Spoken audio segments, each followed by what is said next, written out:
There are only two kinds of people in the world. Those with a loaded gun. Those who dig their own grave. Hello guys, and welcome back to the complete Boothill guide by a Boothill main part 2. At this point, you know the drill, I'm a bit of a yapper, so I've left chapters for everything in this video. This one's a little bit longer than the last one, so I hope you can bear with me and forgive me for sometimes repeating myself a little bit. Apologies for how long it took to actually make and release this video, but I forgot how stressful moving back in with family can actually be. But it's all sorted now, so we might as well get into the guide.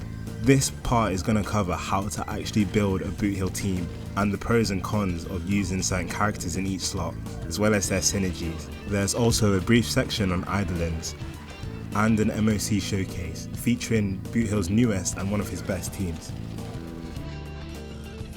Let's go over the 4 slots in a Boothill team. Obviously the first slot will be the cowboy himself.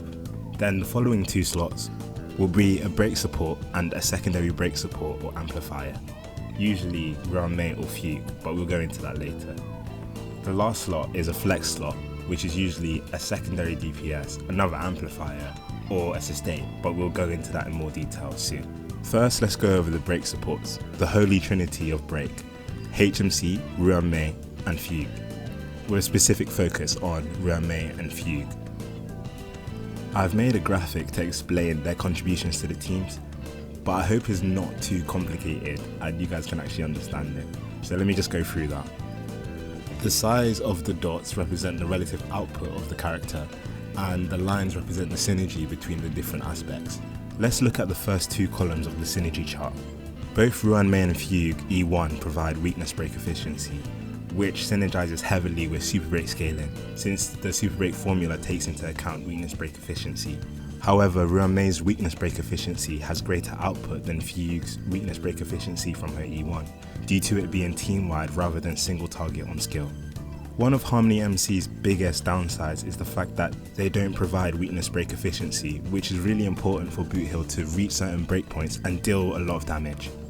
All 3 of the break holy trinity share break effect. However, HMC's doesn't have a cap, meaning that it can get as large as you could possibly build break effect. Fugue provides defensive shred in her base kit, as well as being able to source death shred from her light cone options, such as Resolution Shines or Cypher's S1. Ruan Mei, on the other hand, requires her E1 to have defensive shred. However, it's more consistent because it doesn't require effect hit rate to land the defensive shred debuff, since it exists with her ultimate. HMC not providing defensive shred in Boothill teams is a massive loss, because Boothill teams already gain high levels of defensive shred, meaning that missing out on more defensive shred is detrimental to the team, as long as you don't go over 100. Both Ruan and HMC have access to the Dance light cone, making them good users of action advance. However, HMC has better synergy because his ultimate is tied to his energy generation, and he generates energy from enemies being weakness broken. Fugue has action advance on her E2, and while I'm not one to necessarily promote pulling an E2 as a free-to-play player, Fugue's E2 is incredibly strong, and working towards it over time might be a good idea. All 3 characters also provide action value delay, but Ruan Mei's is the best because you can vary the amount by building different amounts of break effect on her, as well as the fact that it allows the enemy to take a turn first. So in Boothill teams, this means that his dot damage can proc more than once, since Ruan Mei's delay allows the enemy to take a turn first before they're delayed. Now that we've looked at kit synergy as a whole, we can look at the specific aspects of each of their kits. Exo Toughness is exclusive to Fugue, which synergizes really well with HMC's energy regen on break. This synergy is what makes the duo so strong in teams such as Firefly teams and Rapper teams. However, in Boothill teams, because he's a single target breaker, you don't get as much energy, so their synergy isn't as strong. This is why it's preferable to run Ruan Mei with one of the 2, since her res pen and weakness break efficiency synergize better in Boothill teams than Fugue and HMC synergize together in Boothill teams. But to be honest, any 2 of the 3 should be fine. I've listed out my favourite combos, but if you're going to run HMC and Fugue together, you really want Fugue's E1. And if you have Fugue's E1, you might as well run Ruan Mei to get 100% weakness break efficiency. I've listed out the pros and cons of each character on the screen, but I'm only going to go through a few of them just to avoid repeating myself too much. Let's start with Ruan Mei. The things that make her really shine are her 50% team-wide weakness break efficiency, as well as the fact she provides res pen and damage bonus so that you can run Boothill in dual DPS. Her biggest con is that her ult doesn't always have 100% uptime. You have to work around her energy, which sometimes means planning around Ruan Mei getting hit or killing an enemy for energy. Next up is Fugue. Her most important aspect is her exo toughness, which enables a lot of things for Boothill, such as trick shot generation and allowing Boothill to emulate his highest instances of damage, which is his initial break. Fugue also allows you to switch targets more easily because her exo toughness allows you to disengage standoff and move on to someone else. Unfortunately, this is probably her biggest con as well, since you require SP to enter standoff again. This makes running Fugue more SP negative than running any other break support. Up next, HMC. Their biggest pros are their strong synergy with Dance Dance Dance, which allows them to consolidate the role of action advancer and break support, as well as their large amount of toughness damage. Their two biggest cons are the fact that their ultimate requires a break or an energy light cone to get a turn 1 ultimate, and Boothill prefers front-loaded buffs so that he can get his early stacks of trick shot. The other major thing is the cost-benefit analysis of having HMC and Remembrance MC. Remembrance MC is busted, so you have to pick one or the other. Depending on the other DPSs on your account, your other team might suffer by running HMC with Boothill. Now we've gone over the first 3 slots, let's go over the most interesting slot, the 4th slot on Boothill teams. Due to the current state of the game and HP inflation, Boothill prefers to run a sustainless team in order to keep competitive with his meta peers. However, recent MOCs have increased the attack and damage output of enemies, meaning that oftentimes the most comfortable way to play Boothill is with a sustain, especially if you're a player who doesn't like restarting due to bad RNG. Currently, the best sustains for Boothill are the 2 break sustains, Gallagher and Lingsha. Gallagher edges out Lingsha slightly because of his high single target break damage. However, Lingsha is better in AoE, and her vertical investment options such as her E1 and her S1 provide more value to the team. Hyacinth is also a competitive option because she's kind of busted right now. She does pretty high toughness damage, and her damage output being buffed by Ruan Mei is significant in these teams. Now onto the juicy part, the sustainless teams. This section might be a little bit controversial, but let's talk about action advances. There are 3 main reasons why you'd want an action advancer on a Boothill team. Number 1, Boothill's high toughness allows him to reach weakness breakpoints with action advance. Number 2, Boothill doesn't have any innate ways to increase his speed or his action value, so action advance is valuable. And number 3, Boothill gains a bit more energy through getting extra turns. The 2 main action advances that you usually run with Boothill, Sunday and Bronya, don't provide a substantial boost to his break damage, meaning that you have to think about the opportunity cost of running an action advancer in comparison to running another amplifier. On teams with an action advancer, Boothill will have 60 to 70% of his damage output in comparison to teams with another amplifier. In teams without a dedicated action advancer, Boothill can easily build the Eagle set, allowing him to go 3 turns in 0 cycles, whereas with an action advancer, most Boothill teams allow him to go 4 times in 0 cycles.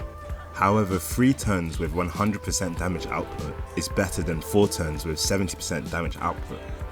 You also have to consider the fact that with an action advancer, you're more likely to have dead turns, where you only deal toughness damage and no break damage at all. Let's consider a scenario where an enemy has 80 toughness. Boothill's enhanced basic attack does 50 toughness, so with an action advancer, he would require 2 turns in order to break the enemy. However, with a breaker in the 4th slot, like Pele, who isn't the best example but can work for this case, you can deal 40 toughness with her skill and ult, meaning that you only need 1 Boothill turn to break rather than 2. Keep in mind that this break will do a lot more damage than with an action advancer, as well as the fact that Pele's ult is AoE, so it makes switching targets a lot more easy. So when should you use an action advancer on a Boothill team?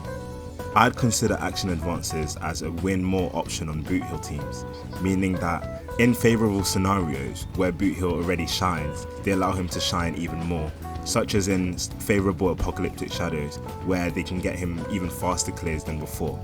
However, in scenarios where Boothill is struggling already, they won't ameliorate those issues. This might all change with the release of the new Harmony Battle Pass Light Cone, which significantly boosts break damage, allowing an action advance or 4 slot to have even more output. However, there are other Harmony options such as Tribby and HMC who could also use the Light Cone and have even more output from the 4 slot. Then there's the question of RMC as an action advancer. Remembrance main character is the first action advancer to provide meaningful damage output for Boothill. However, the action advance can be hard to control and a little bit inconsistent, meaning that they're only best in slot in certain scenarios when you can actually make full advantage of those action advances. So let's talk about the 4th slot supports and amplifiers. I use 5 criteria to evaluate how good a 4th slot is as a support in a Boothill team. Number 1, action advance and speed that they provide. Number 2, damage amplification. Number 3, toughness damage. Number 4, sustain. And number 5, AoE. The relevance of each of these criteria is dependent on the enemies that you're facing. Some enemies require more AoE or require you to run someone that has more sustain.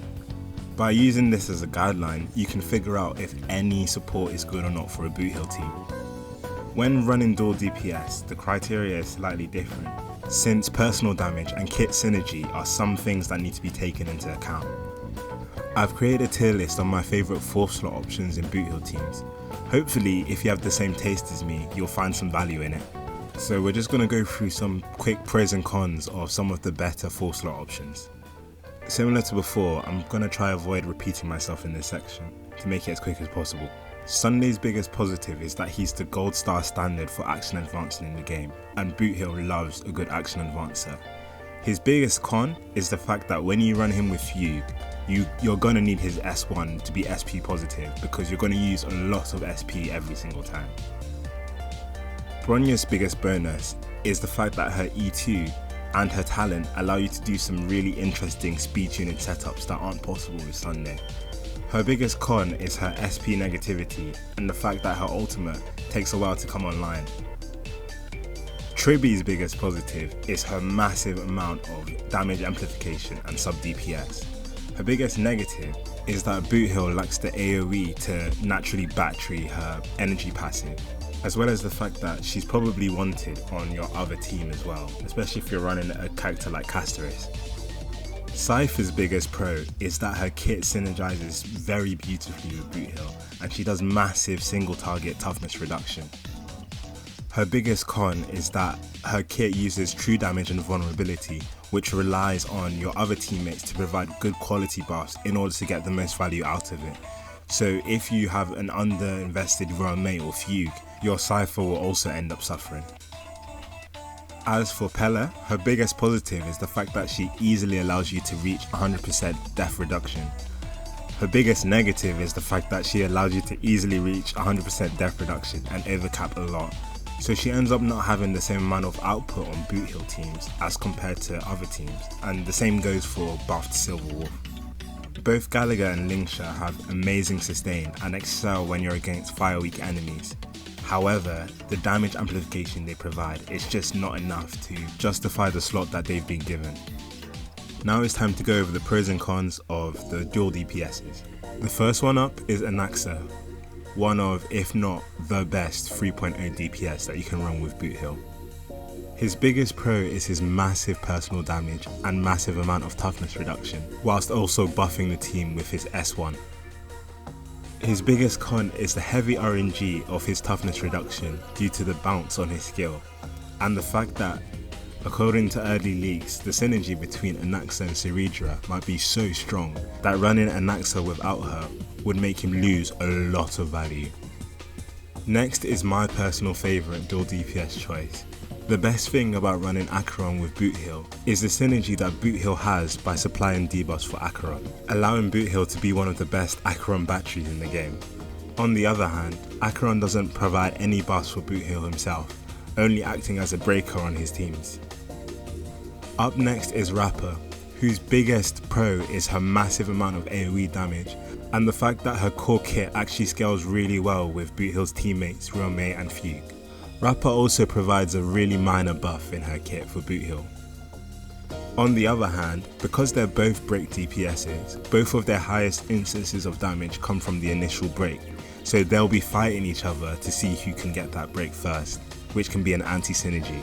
Facial's biggest strength is her colourless breaking and her massive single target toughness damage. Back when Facial first came out, her and Boothill were a dangerously deadly combo.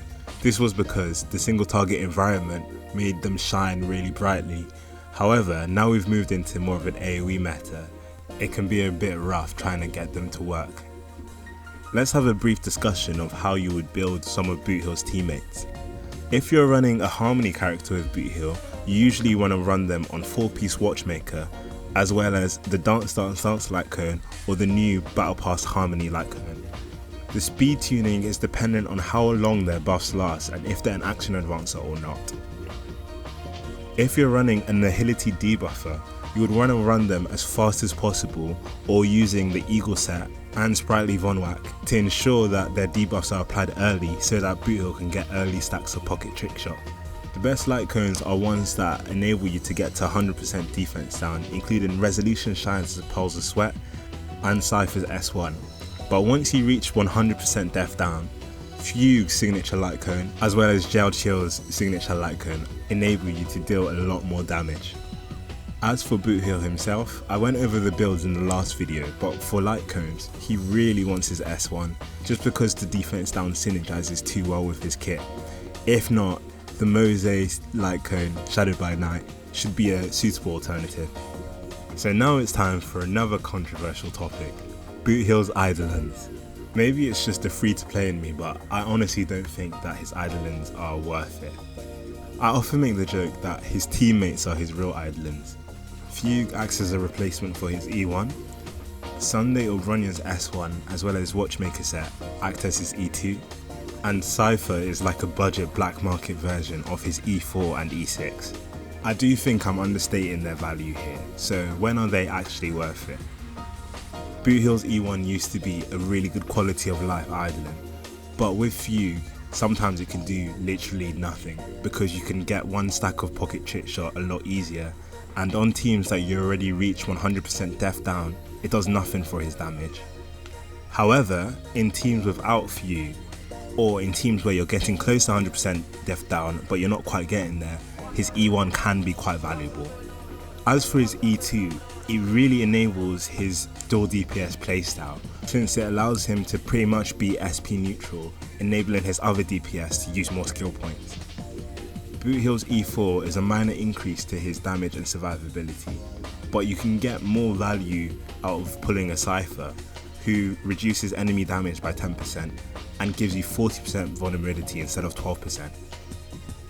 Both his E5 and E6 are considerable increases to his damage and might be worth it if you're really dedicated and want an E6 character.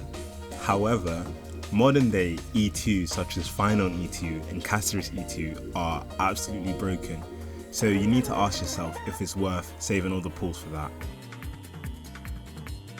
And now for my favourite part, the thing I like doing the most, playing the actual damn game. So this showcase is going to go over the most recent MOC using the Loothill team, which is Boothill, Cypher, Fugue and Ruame. My Fugue is E1, my Ruame is E1 and my Boothill and Cypher are both E0. So I start off the run by giving Fugue skill to Cypher. This is because at the start of battle, Boothill doesn't do that much toughness damage, so Cypher can make up for the toughness that he can't do with her follow-up attack, bang, and her skill. So now it's going to be Boothill's turn. You can't quite break this enemy, but with Cypher's follow-up attack, you can get the break. So, bam, follow-up attack, hits, perfect. Alright, now we move on. You might have also noticed me saving Ruame's ult for Boothill's turn, and that's an example of the standoff action advance tech, used to maximize the action advance from DDD. Next is an example of the team trick shot tech. Using Fugue's ultimate, I'm able to get 2 stacks of pocket trick shot for Boothill, and generate enough energy to get his ultimate. Triggering Cypher's follow-up also allows for a sliver of toughness to be left on the enemy, so Boothill can use his ult to deal maximum super break damage and generate some energy. Since he's on the Eagle set, it advances him enough to get one more turn in this cycle. Cypher has been speed tuned to take advantage of the war armor and her follow-up attacks to clean up this wave.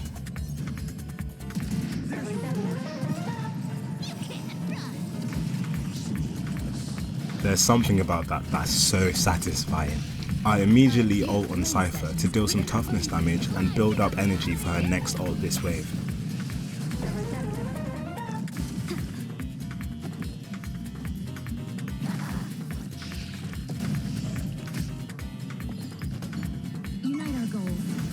With Fugue skill, Boothill has enough toughness damage to break the true sting.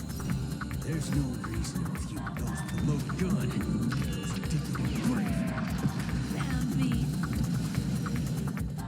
Unfortunately, with my free-to-play level of investment, I'm not able to one-shot the true sting, so it looks like it's going to be a one cycle.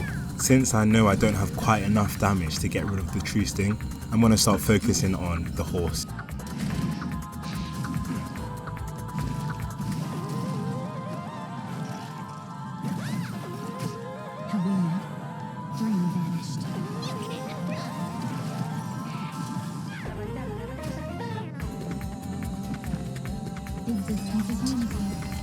Rame comes in clutch with the DDD to push up Cypher and Boothill back into the cycle. I choose to leave the true sting alone because I know that he's going to die to Boothill's dot damage in the first cycle. And now it's just about surviving and hoping that we get good RNG.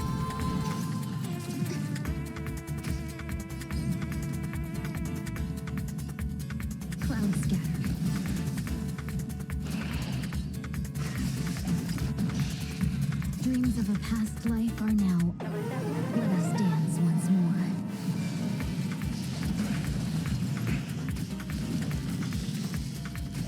There's more to life. Pop in the bugs for a bit of vulnerability.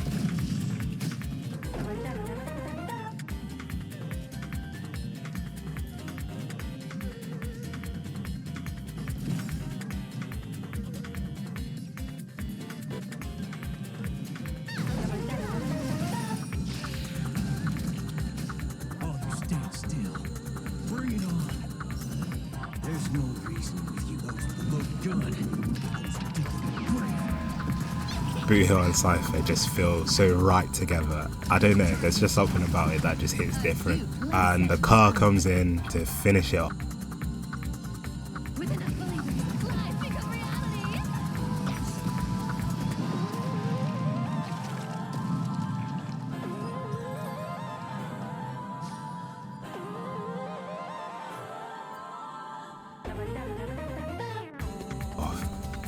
Yeah, so this is just a quick showcase of all the builds.